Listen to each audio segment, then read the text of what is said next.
नुसीरबा इरे इचासिंगो जीसु Christ की मिंदा तरामना ओक्सरी मसीसु ईश्वर की वही खरादा मैं आमगे मफमदा फुंदोक सके वही पुण्य चंग तमिलसी जवान पंदो निपान की पदत्रा मंगा असिदा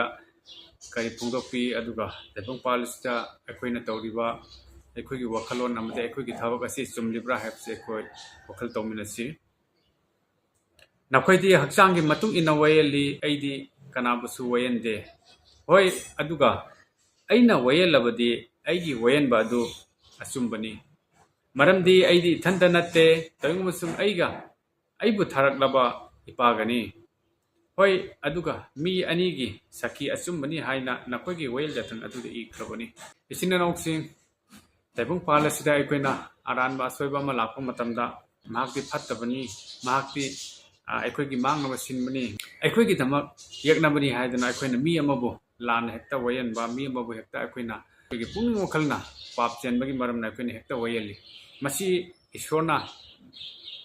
अखोइना वयनबा सी ईश्वरना यादे अखोइना तैबुंग पालसिदा तैबुंग मियोइबगी मरक्ता अखोइना अरानबा तौरबसु महाग अदुना वयलप्पा मतमदा अखोइ अफाबा अमता लेते मपुंग फाबा अमता लेते हैबसे अखोइ शास्त्रजिदा खंबा ngami aduna अखोइना अखोइगी असोइबा लाक्पा मतमदा अखोइना अखोइगी मी अमगी मतकता वरुबा नुंगाइतबा लाक्पा मतमदा अखोइना वयनबा अखोइना वखल खल्लगा फत्तबा दु मागी मतकता हुनबा अमदि मागी मतकता अखोइना ताननबा माबु अवाबा पिननबा अमदि मंगोंदगी लापना लेननबा मंगोंदगी खाइरोंननबा मादि फत्तबनी तिनबा यादबनी लोइनबा यादबनी मादि मचिन थीबनी दु तौबनी अदा तौबनीना अखोइगी अफबा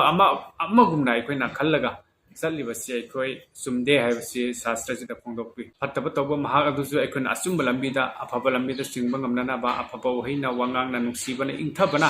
माको असुंबा लंबिदा चिंगबिबसे अखोइगी थौने अखोइना मी अमबु वयनबा मी अमबु लाले हना मरान थीबसे बाइबलना यादे ईश्वरना यादे हैबसे अखोइ ngasiदगी खंबिनसी अखोइ वयनबगी महत्ता मरान थीबगी महत्ता महाको असुंबा लंबिदा चिंगबिबा हाइबिबा ngambiba ताकबिबसे अखोइ अमदि थगतबिबसे अखोइगी थौनी हैबसे बाइबल शास्त्रसिदा ईश्वरना फोंदोक्बिबा जीसु ख्रिस्टगी अनिंगबा पामबनी हैबसे अखोइ खंबिनसी इसिननौक्सिंग तैबंग पालसिदा अखोइ जाति बिजाति मयाम अमा पुनसलगा तैबंग पालसिदा संसारसिदा मालेम पृथ्वी असिदा अखोइ हिंगलिबनी लेरिबनी अदुबा अखोइना हिंगलिबा अखोइना लेरिबा पुनसि मरेल असि कयम कोइना हिंगनी कयम कोइना लेगनी हैबसे अखोइ मी कनामदना खंबा ngamdaba कनामदना फिक्स तौबा ngamdaba अदुबा पुनसि मरेल अमनि अदुना तैबंग पालसिदा अखोइना हिंगलेगी मतम असिदा जीसु ख्रिस्ट असि खंगमिनसी जीसु ख्रिस्ट असि अखोइ बुकनबिबा ngamba अखोइगी थवाइबु सर्गलाइबक्ता पुबिबा ngamba अदुंबा अहिंगबा ईश्वरनी भाग नतना तैबंग पालसिदा नाहपु कनबिबा ngamba नाहपु सर्गलाइबक्ता पुबिबा ngamba कनामता तैबंग अत्यागी मखादा मिंग अमता लेते हैबसे जीसु ख्रिस्टना फोंदोक्पिख्रबा बाइबल शास्त्र सिदा मयक सेंगना फोंदोक्पिबा अदुनी अदुना अखोइना लाई कयामा खुरम्बा याय अखोइगी धर्म कयामा चलम्बा याय मदुगी धर्मदना मदुगी लाई अदुना अइबु कनबिबा ngamgudra hayeng aina sirba matung aigi thawaiसिबु सर्गलाइबक्ता पुबिबा ngamgudra हैबसे अखोइ हंजन ईश्वरगी वयसे अइना हाइदोक्चबदुनी अदुना वहंग कया कया हंगजुदुना अखोइगी पुनिंग होंगजदुना अखोइना अचुम्बा लंबी अहिंबा लंबीसिदा चच्चबा ngamnanaba अखोइ होनमिनसी अखोइ बाइबल पासी अदुगा ईश्वरगी वपोक्सिंग असि अखोइ लेप्तना तामिनदुना अखोइगी थवाइरोमदा अखोइगी पुनिंगदा इंथबा फंगजबगा लोइनना थवाइरोमदा हेना चौकटचबा कनबिबा फंगनबा अखोइ होनमिनसी पाप चेनबा कनामतना सर्गे लेबा असि चंबा यादे सर्गे लेबा हाइबा असि असुगे मतिक असेंबा मफम ओइबा अदुना अखोइना पाप चेलबदे अखोइना सर्ग लेबाक्तदा चंबा ngamte सर्ग लेबाक्ता चंगे हाइरबदे अखोइगी पाप असि अहानमता कोपिबा दरकार ओइ अखोइगी पाप असि मतौ करमना कोपिगनी हाइरबदे जीसु ख्रिस्ट थाजरबा मतुंगा नांगना लौसिनजरबा मतुंगा नांगना बप्ताइज तौरबा मतुंगा नाके पाप असे नाके अरानबा मयाम सिंग अदो नाके पाप पुनमक अदो ईश्वरगी ममांगदा हाइदोक्चरबा मतमदा नाके पाप पुनमक जीसु ख्रिस्टना कोपी जीसु ख्रिस्टना ngakpi हाइबसे अखोइ खंमिनसी अदुना जीसु ख्रिस्टबु थाजद्रबदी नांगना फना सर्ग चनिंगबा लेरबसु नांगना चटकनी हन तसेंगना खंगबा लेरबसु सुकचत चलु हाइबसे बाइबल जस्ता मयक सेंगना फोंदोक्पिबदुनी ना अहानबदे जीसु ख्रिस्टबु फंगनबा थिजौ ईश्वरबु फंगनबा थिजौ मतमदुदा नाके थवाइदा पुनिंगदा इंथबा फंगनी हैबसे शास्त्रसिना फोंदोक्पिबदुनी अदुना अखोइ ईश्वरबु जीसु ख्रिस्टबु खंगदुना हौजिकी मतमसिदा महाकी तुंगजदुना महाकी अचुम्मा लंबीसिदा चचदुना अखोइना महापु लौसिंजबसि यामना तगाइफते क्रिश्चियन धर्म जीसु ख्रिस्ट थाजबा अमगा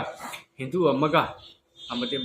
atai dharma jinga yengnabiu changdamnabiu Christian sing ase asuki mati ingthabani nolokpani makhoi da mina thina ngangabasu chairabasu phurobasu makhoi ba otpi neibirabasu kari mata hairamoi kari mata hairoi kari gino haiba matamna ishor ki ingthabadana ishor ki nusibadana matam supada punsi supada chingbibagi mapana makhoi na ngakpi bangami ishor na matam supada ngakpi aikoi teibang miobasina se aran ba phataba tawrobasu aina mi halurabasu aina mi mitu miwala narobasu aina drugs charabasu nisha charabasu aina mi gi mangna na silrobasu aina thirurabsu aigi aranba mayam sing ado aina ishor da haidok chapa matamda jesu christ gi ming pallaga achikpa kamada nahangna leriba mafam aduda haidok charakpa matamda naki narala do mikum aduda kokpi apsi na khange dabani naki naran kokpi ba matamda naki papuna ma kokpi rabni sinanoksi naki pap koklabadi hak sarga leba aduda chatpagi hak amadi adhikar adu ishor na pibi rabni haibsi ekoi खामिनसी अदुना ईश्वर बु थाजो जीसु Christ बु थाजो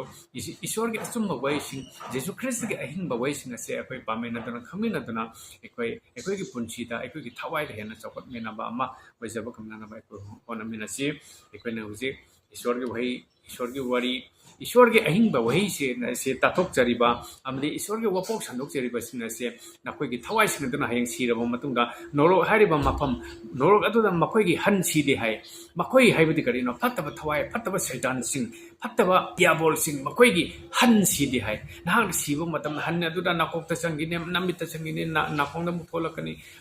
मरेंग सतना अदु मई मरतदा saga लेगदो पुंसी थवाय अदो अदुदगी नाथोक ननाबा ईश्वर ना नाको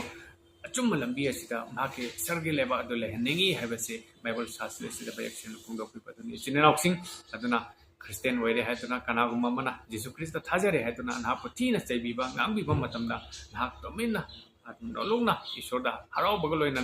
ना मांगोंदा bore पेरमगा हलकपा महाकी दमु prayer तोबिबा असि याम तंगाय पदे होसिगी मतमदा मिटपांग मिटांगबा ना ताना नातांगबा मयाम अमले असुगी मतिक थमोय कनमा मयाम अमले तेबम पालसिदा थमोय कल्लिबसिंग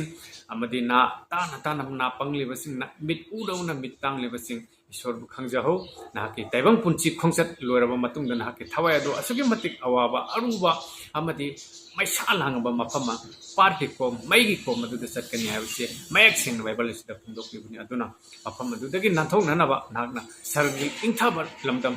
नुआरबा मफम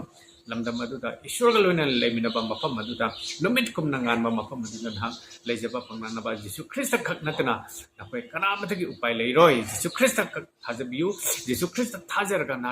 नाकी थवाय दुनु सरगे लेबा अदुदा चचबो फंगनी हैबसे बाइबल शास्त्र सिदा मयक्सन फुंदोबि बदनी थागतचरी ईश्वर के वपा ओसिबो असिनबा खरदा वर्ष कायथोपिरगा ताबिबगी दम ईश्वरना हेना बोपिबिबा अमदे अखोयबा असुम लमिदा सिंगियो ओइसनो हैतना ईश्वर के मफमदा निजरी आमेन।